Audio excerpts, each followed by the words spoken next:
Hello મિત્રો, આજે આપણે જાણીશું કે ટેલીમાંથી ઈ-વે બિલ કેવી રીતે બનાવવું અને ઈ-વે બિલ બનાવતી વખતે જો કોઈ પણ જાતનો તેમાં પ્રોબ્લેમ આવે અથવા એરર આવે તો તેને સોલ્વ કેવી રીતે કરવી। તો સૌપ્રથમ ટેલી પ્રાઇમ ઓપન કરી લઈએ। એમાં આપણે ડિસ્પ્લેમાં જઈશું, ડિસ્પ્લે એન્ડ મોર રિપોર્ટ। એમાં એકાઉન્ટ બુકમાં એની અંદર સેલ્સ રજિસ્ટરમાં જઈ આપણે જોશું ભાઈ સેલ બિલ કોઈ બનાવેલું છે કે નહીં। તો એની અંદર આપણે એક સેલ બિલ બનાવેલું છે ઓલરેડી। તો રમેશભાઈનું સેલ બિલ છે તો જોઈ લઈએ આપણે। બિલ નંબર નાખેલા છે, ડેટ નાખેલી છે, પાર્ટી નેમની અંદર રમેશભાઈ। અહીંયા ડિસ્પેચ ડિટેલની અંદર ડિસ્પેચ ટુગેધરની અંદર આપણે ટ્રાન્સપોર્ટનું નામ નાખવાનું થાય, XYZ ટ્રાન્સપોર્ટ। ત્યાર પછી અહીંયા LR નંબર, ત્યાર પછી ડેટ, અહીંયા વ્હીકલ નંબર આપણે ઈ-વે બિલ બનાવતી વખતે નંબર નાખતી વખતે કોઈ પણ જાતની સ્પેસ નહીં મૂકવાની। વ્હીકલ નંબરની અંદર સળંગ લખી નાખવાના। ત્યાર પછી રમેશભાઈની ડિટેલ આવશે। ત્યાર પછી સેલ્સ લેજરની અંદર સેલ્સ લેજર સિલેક્ટ કરી લેશું। આઇટમની અંદર કોલ 25 ટન લીધેલો છે, આપણે માલ વેચેલો છે, રેટ છે 5000 રૂપિયા, જીએસટી લાગેલો છે। હવે અહીંયા આપેલું છે provide GST and e way bill detail, અહીંયા આપણે યસ આપશું। યસ આપીને ઉપર ઈ-વે બિલ નંબરનું ઓપ્શન છે જેમાં આપણું ટેલીમાંથી ઈ-વે બિલ બનશે એટલે ડાયરેક્ટ અહીંયા ઓટોમેટિક એનું ઈ-વે બિલ નંબર આવી જશે। ત્યારબાદ સબ ટાઈપની અંદર સપ્લાયર છે, ડોક્યુમેન્ટ ટાઈપની અંદર ટેક્સ ઇનવોઇસ છે, જે ઈ-વે બિલ માટેની ડિટેલ છે ને તે અહીંયા બધી આપણે નાખવાની છે ઈ-વે બિલ બનાવતી વખતે જે વસ્તુની જરૂર પડે એ વખતે। તો મેઇલિંગ નેમની અંદર જે કંપની માલ વેચે છે તેનું નામ છે પહેલાં। અહીંયા સામે એડ્રેસ છે, એડ્રેસ ટુની અંદર આપણે જો બિલ ટુ શિપ ટુ કે ભાઈ માલ આપણી કંપની મોરબીની રજિસ્ટ્રેશન છે પણ આપણે માલ એને નવલખીથી ભરી દીધેલો છે તો આપણે અહીંથી નવલખી પોર્ટથી જો આપણે ઈ-વે બિલ જનરેટ કરવું હોય તો અહીંથી થઈ શકે। અહીંયા એડ્રેસ ચેન્જ કરી શકીએ આપણે। અહીંયા પેલેસ આપી દેવાનું, અહીંયા આપણું સ્ટેટ, પછી સામેવાળી પાર્ટીનું નામ અને સામેવાળી પાર્ટીનું એડ્રેસ। અહીંયા પણ બિલ એડ્રેસ ટુની અંદર જે વસ્તુ આપણે કંપની મોરબીની છે અને કંપનીએ ડાયરેક્ટ માલ આપી દીધો છે અમદાવાદ, તો આપણે અહીંયાથી અમદાવાદનું ઈ-વે બિલ બનાવવું હોય તો અહીંયા એડ્રેસ ચેન્જ કરીને આપણે અમદાવાદનું ઈ-વે બિલ બનાવી શકીએ। અહીંયા પેલેસ, અહીંયા પિન ટુ પિન ડિસ્ટન્સની અંદર પિનકોડ નાખી દેવાનો કે ભાઈ આપણે વેચનાર પાર્ટી અને લેનાર પાર્ટી વચ્ચેના પિનકોડનો કેટલો ડિસ્ટન્સ થાય છે તે નાખી દેવાનું।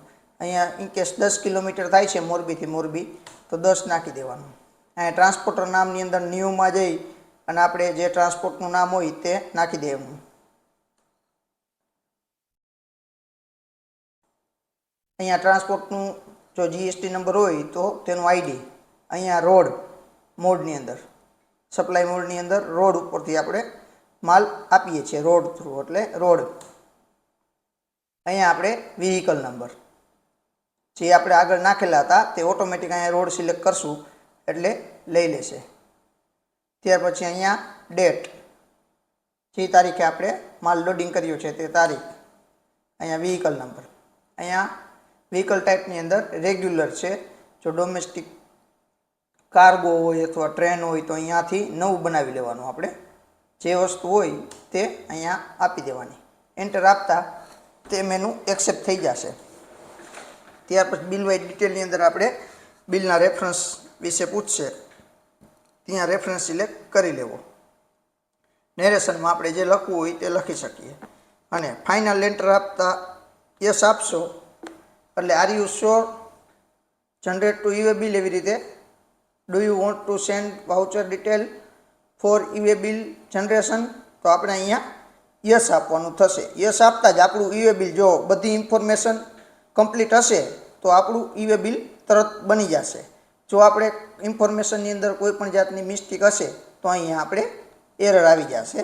તો આપણે અહીંયા એરર આવી ગઈ છે, ટીડીએસ એક્સપાયર થઈ ગયું છે એટલે આપણે અહીંયા ઈ-વે બિલ બનાવતા નથી। પણ અહીંયા અલગ અલગ એરર આવે ભાઈ કે તમારે પિન ટુ પિન ડિસ્ટન્સની અંદર તકલીફ છે અથવા પેલેસની અંદર તકલીફ છે અથવા જીએસટી નંબરમાં તકલીફ છે અથવા એડ્રેસમાં કંઈ તકલીફ છે તો એરર આવે તો અહીંયા આપણે ઈ વે બિલ નથી બન્યું આનું. હવે આનું ઈ વે બિલ નથી બન્યું તો આને પાછું આના નંબર ઉપર આપણે કેવી રીતે ઈ વે બિલ બનાવવાનું? તો સૌપ્રથમ ગેટવે ઓફ ટેલીમાં પાછું વહી જવાનું. પછી ડિસ્પ્લે એન્ડ મોર રિપોર્ટ, એની અંદર જીએસટી રિપોર્ટ, એની અંદર ઈ વે બિલનું ઓપ્શન છે. ત્યાં જશો એટલે તમને pending and exchange e way bill સિસ્ટમની અંદર તમને આપણું બિલ શો કરતું હશે. જો અહીંયા પેન્ડિંગમાં ન શો કરતું હોય અને રિજેક્ટમાં શો કરતું હોય તો રિજેક્શનની અંદર જઈ એન્ટર આપી બિલ સ્પેસ મારીને સિલેક્ટ કરી અહીંયા એક તમને નવું ઓપ્શન ખુલી જશે સાઈડમાં, માર્ક રિસોલ્વ.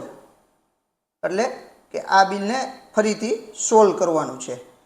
તમે અહીંયા અંદર જશો ને એટલે તમને જો રિજેક્ટ કર્યું હશે ને તો અહીંયા તમને જે વસ્તુના લીધે રિજેક્ટ થયું છે ને તેની અહીંયા ડિટેલ પણ તમને દેખાડશે. અહીંયા વાઉચર નંબર અને ઇન્વોઇસની અમાઉન્ટ પછી તમને જે વસ્તુની એરર હશે ને એ એરર અહીંયા દેખાડશે.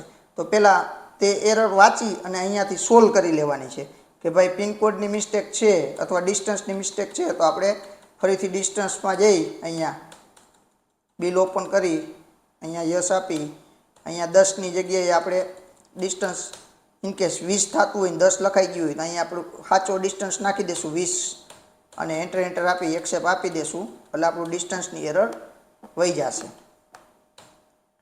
એટલે અહીંથી એરર નીકળી જશે અને પછી આપણે સ્પેસ દબવી માર્ક સિલેક્ટ કરી અહીંયા એક નવું ઓપ્શન આવશે માર્ક રિસોલ્વ. તેના ઉપર ક્લિક કરશું એટલે આપણું રિજેક્શનમાંથી ઈ વે બિલ નીકળી અને અહીંયા પેન્ડિંગમાં આપણે બતાવવા મળશે.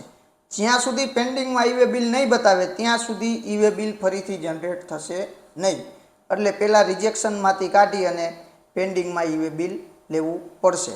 હવે પેન્ડિંગમાં આવી ગયું એટલે હવે આપણે બહાર નીકળી જવાનું, હાવ પાછું ગેટવે ઓફ ટેલીમાં હોઈ જવાનું અને ઉપર ઓપ્શન છે એક્સચેન્જ. એક્સચેન્જની અંદર જશો એટલે ફર્સ્ટ ઓપ્શન આવશે સેન્ડ ઈ વે બિલ. ત્યાં જ ઈ વે બિલ આપણું દેખાડતું હોય છે. તેને સ્પેસ આપી સિલેક્ટ કરી અહીંયાથી સેન્ડ આપી દેશું એટલે આપણું ફરીથી ઈ વે બિલ બની જશે. તો આજના વિડીયો માટે આટલું. કાલે ફરી મળીશું નવા વિડીયો સાથે. જય હિન્દ, જય ભારત.